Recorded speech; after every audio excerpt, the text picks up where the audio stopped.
Hi there, it's Paulie here. Very cool little game. Very cool, very little game. Primal Quest.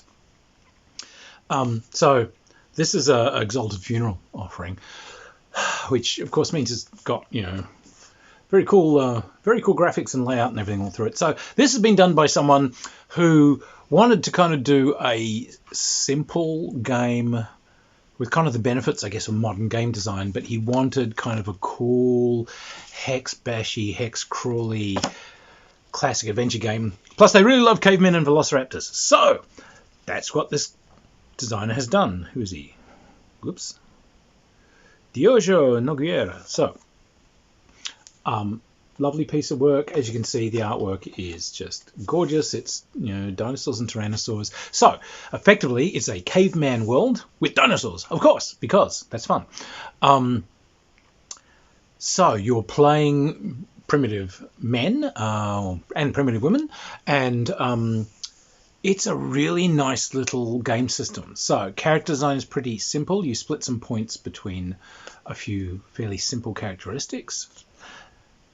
The game's system is a D6 based one, and what you do is you roll dice and you're looking for a score higher than the difficulty to win.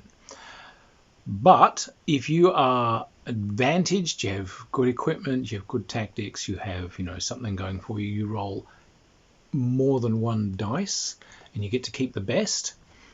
However, difficulty is negative dice, which the umpire rolls, and you have to essentially beat the score on negative dice. So it becomes more difficult, but it's really quite a simple system there, but really interesting. So if it was like a difficulty level 2 and you're rolling 2 dice, okay, you're rolling 2 dice and keeping the best. However, because this guy's got cover, he's got a negative dice to help him hide from your shots while you're trying to fling spears at him. So okay, so you got to equal beat his score. So really quite a cute little game system there. Defensive stuff like shields and so on. If it is combat like that, you can block with them, and essentially an item that can block will just block a set number of attacks and then it's broken and you can't use it anymore. But keeping it simple and keeping it fun. There's a magic system. I really like it. Magic is tied up with one or more words of power, and there's a whole list of these. Fire, ice, air, water, movement, tree, etc., etc. Skulls, death, etc., etc., etc. But to cast a spell, you've got to have a focus, an item of power, which ties up with whatever word of power it represents. You have to explain to the umpire what it is. So, well, my spell, it's invoking death and it's invoking flame. So what I've got is I've got a wolf skull, but I've hollowed out the middle of it, and there's I put tinder in it, and the item is, yes, I ignite that, and I've got my flaming wolf skull, and that's what I used for the spell. So it'll take a little time to do it. Or I've got my thing is wood and water. Well, I've got this amazing kind of twisted staff that I found, and I found this clear blue crystal in a stream, and so that's the water element which I've mounted in the staff, and this is my mighty staff of power. You explain it that way. You explain the spell to the umpire, what it does. There are different levels of effect. It can just be like a little cantrip, which is just a minor thing. You change the color of someone's hair. You make a little tiny match-sized flame just appear. There's a blow of soothing wind. It can be a sort of a general effect, something that could be done by a person, or that could happen over time to a person. So I want to do something that lifts an item, that staggers someone back, that does start a campfire. These are effects that a person could do, or I want to do some damage. I want to wither this person down a bit by the same kind of level as stabbing with a spear. Well, a person could do that, and you'll need your death focus or something to do that. Great. Major spell is something that it would require a group of people working together to do, or would be a major thing that someone could achieve majorly over time. So lift a heavy object, transport something from point A to point B, do obscene damage to something, pick something up and hurl them some distance, those sorts of things. And there are consequences. You have to make mental rolls against the difficulty, and the more powerful the spell, the more negative dice there are against the casting of the spell, so it's difficult to cast the really big ambitious ones. And if you fail, you've spent power, but if you really fail, it does damage to you, so there are consequences. So going for like, I want this super killy, maiming, mutilating, hacky spell or whatever, it's like, you're probably going to beat your own character up in doing it. It's something reserved for very important times, and you may want to drain power from things to help you achieve it. That's something you can do to get bonuses. You can drain power from other living things who are willing or unwilling in order to help you with your spell casting. So immediately you can see opportunities there for evil spellcasters, draining power to victims, etc.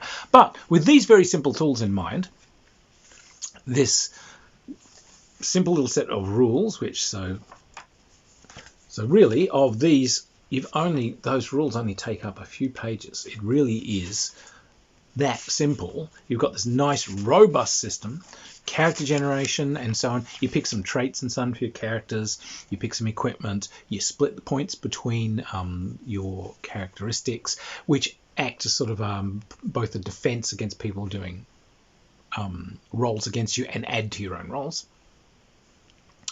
And an experience system with advancement and so on, it's all in here. And then it just moves on to this rather beautiful hex-crawl that he's done.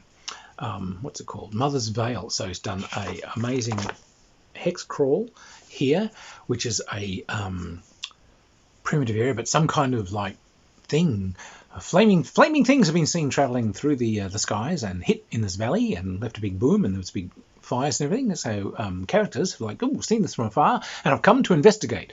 So there's this whole kind of primitive world with other primates and other primitive things, and you are coming into this unknown area, and something has come from the stars and is sort of doing things in this area. I'm not going to give anyone any spoilers, but you're out there exploring, and of course there's actually some insidious stuff going on here, and there's other people looking for these items of power, and so it's this whole little world to explore. Each hex is detailed in its own little pages with its own creatures, its own encounters, with creatures being detailed out. So here's the Pachycephalosaurus, here's the Velociraptors, here's this big Tyrannosaurus-y thing, here's this big tree that you can talk to, here's evil swamps with things in them, etc. So it just gives you this world to explore. So bang, you've got a scenario and a little role-playing game. It's got an open license to it. The designer is just asking you to just by all means use his system and make your own stuff. Just credit him. It's a nice piece of work. They've got little role-playing safety tools in it. Weapons. You can pick big and small weapons and things like that. They give you extra damage dice, but they're a bit clumsy. And it's a really nice, simple game. I like that magic system. I like you invent the spell and you tell me what the focus is, and this is going to be so it's very kind of engagey role playing. And of course, the crazier you're going to get, the more dangerous the spell is. And it's up to the umpire to say, well, you can kind of start the game knowing this, but other spells you're going to have to learn, you have to develop, you're going to have to use your experience points to buy into more mystical knowledge. So look, this is a great piece of work. It's so minimalist. It's just this little tiny thing, but with that really rather inventive, simple game system. And I can see a lot of potential for expanding this game.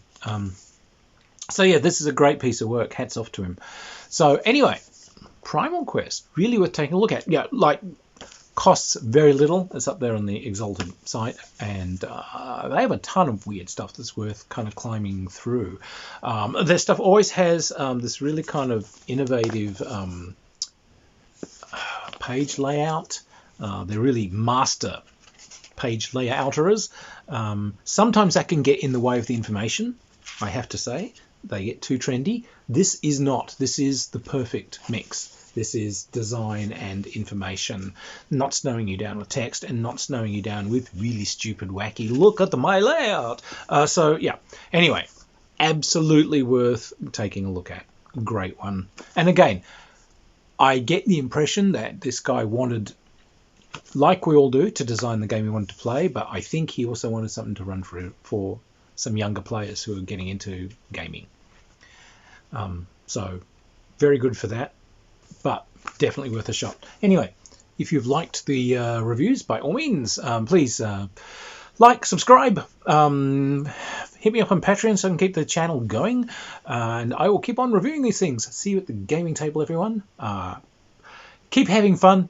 Keep being the best possible ambassadors for gaming and just for humanity in general. Okay, cheers, bye.